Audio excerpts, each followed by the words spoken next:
Assalamualaikum warahmatullahi wabarakatuh. Alhamdulillah nahmaduhu wa nasta'inuhu wa nastaghfiruh. Asyhadu an la ilaha illallah wa asyhadu anna Muhammadan abduhu wa rasuluh. Allahumma sholli ala Muhammad wa ala alihi wa ashabi asma'ina ba'du. Qala Allah ta'ala fil Qur'anil Karim, a'udzu billahi minasy syaithanir rajim. Qul huwallahu ahad, Allahus samad, lam yalid wa lam yulad wa lam yakul lahu kufuwan ahad. Kawula nuwun sedayanipun para pinispuh sesepuh ingkang tuhu pantes kinabekten, para rawuh kakung putri ingkang kawula hormati.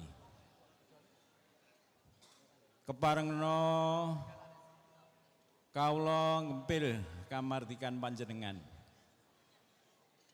ingkang nembe wawan pangandikan saperlu ngayahi jejiban kawula ingkang piniji dening kadang kawula Bapak Ibda Haji GI Bambang Setiawan saperlu medhar napa ingkang dados raos pangraos ing manahipun. Ingkang sepindah Bapak Ibda Haji GI Bambang Setiawan sekalian Ibu Hajah Eni Pujiastuti SPD ngaturaken raos syukur dumateng ngarsanipun Allah SWT awit sampun nampi palimirmanipun katondo ing siang menika saged kaleksanan anggenipun kagungan sedya amisuda Sri penganten kalih ing gedung sasana punika. Kapingkalihipun Bapak Ibda Haji GI Bambang Setiawan ngaturaken pambagya basuki awit panjenengan sami sampun kepareng rawuh minangkani panyuwunipun Bapak Bambang Setiawan so Ibu saperlu anyekseni anggenipun amisuda putra putrinipun.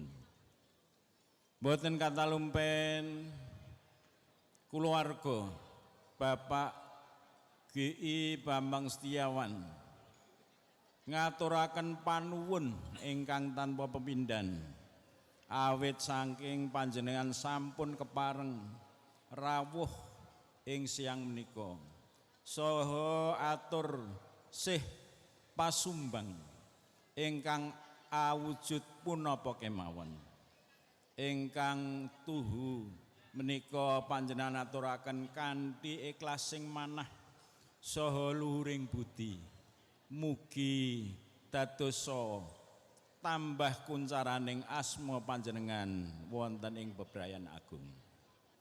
Mboten katalumpen Bapak Haji GI Bambang Setiawan ugi ngaturaken panuwun dumateng sanak kadang tangga pamitran ingkang sampun sabiyantu karya eguh pretikel ingkang estu-estu menika saged ndadosaken rancak saha kelampanipun adicara pawiwahan wisudan putra Sri penganten kalih menika.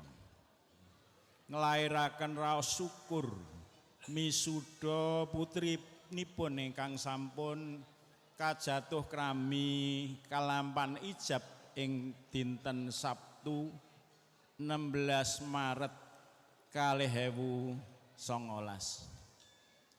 Putra putri ingkang sesilih pun Dela Narulita SPD ingkang pun jatuh krami kalian Bagus Sidik Aji Pamungkas Magister Pendidikan, putra kakungipun Bapak Wiyono SPD ingkang pidalem saking Nogosari Boyolali. Awit saking berkahipun pangeran, soritanipun ijab kalampan kanthi rancak kanthi sae wonten ing dalem mergi Soputan Mojosongo Surakarta. Ugi jurung pandonga para pinisepuh. Alhamdulillah ijab kabul sampun kelampan kanthi rancak. Seru sanget pangajeng-ajeng keluarga Bapak Ibda Haji GI Bambang Setiawan sekalian, Ibu Hajah Eni Pujiastuti SPD. Mugi panjenengan sami paring berkah pangestu saha jurung pangmuji. Mugi Sri penganten kekalih tansah pinayungan ing karahayan, kabegjan, atut runtut, kadya mimi lan mintuna, ngantos kaken-kaken lan ninen-ninen. Inggih mugi dados keluarga ingkang sakinah, mawaddah warahmah, saha enggal dipun paringi tangsul katresnanipun ingkang arupi putra kakung ingkang soleh utawi putri-putri ingkang solihah.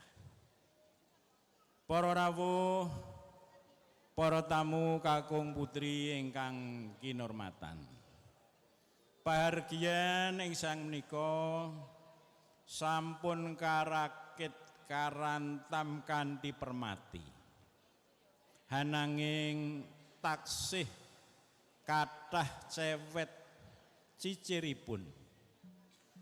Ambok menawi para among tamu anggenipun paring gupuh, paring aruh, paring lungguh, so paring suguh dumateng panjenengan tasih kathah kekiranganipun. Saha para pramulados kirang trapsila anggenipun atur pasugatan dumateng panjenengan. Lumantar kawula panjenenganipun Bapak Haji GI Bambang Setiawan sekalian garwa tansah mawantu-wantu lumunturing sih samudra pangsami. Sadaya wau mboten anami ngirangi pakurmatan dumateng panjenengan, hananging saking kabekta sifatipun titah sakwantah ingkang sinaket saking kalepatan, tebih saking kasampurnan. Para rawuh kakung putri ingkang kawula hormati, mugi panjenengan taksih kersa nglajengaken lelenggan kanthi mirunggan, kanthi amirsani saweneh saking napa ingkang dipun rancang dening para ingkang sampun rinakit. Kawula minangka sulihatur mbok menawi anggen kula cemantaka wonten ngarsa panjenengan ngerakit basa kirang trapsila amargi kabekta saking cubluking pangertosan kawula. Kawula anggih tansah nyadong lumunturing sih samudra pangsami. Ing salajengipun munggi kaskecaken lenggah ngantos titi paripurnanipun pahargyan ing siang menika kanthi jurung pamuji dumateng Sri penganten kekalih.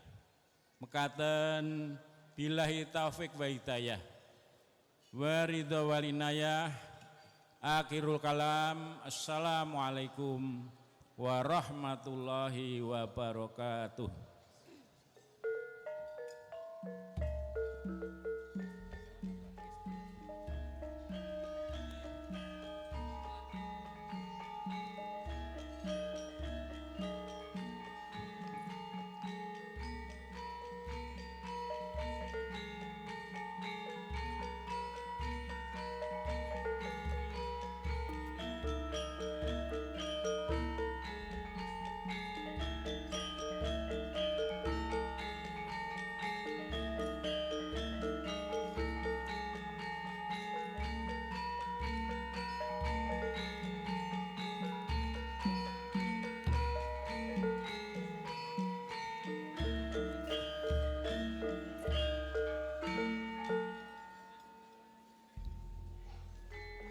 Mekaten mengatur pambagyarja saking manjaripun Bapa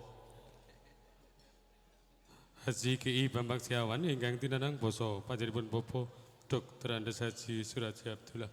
Sagiyaning para tamu kakung saha putri ingkang tansah winantu bagya mulya. Niki lampahing tata cara margian dari kepareng paripurna. Prabu saking menika mugi kepareng lelenggan kanthi mardu mati kandhing penggalih ngantos purnaning margian. Dene salajengipun kunjuk dumateng para-para ingkang sampun kula sebat kala wau ingkang dereng kepareng tedhak pada pangeston saged kalajengaken wonten ing medal menika sinambi inggih katuraken nelangan beksan ingkang sinebat beksan begalan ingkang badhe kasarira Bagus Aminuddin. Saking menika kunjuk dumateng panjenenganipun Bagus Aminuddin wekdal sawetipun kula sumanggaken dene kunjuk dumateng para kadang-kadang pangrawit saking anak Nusantara ingkang wijul saking Kendhingan Surakarta Hadiningrat. Mugi keparenga hambi wada Gudril sumangga.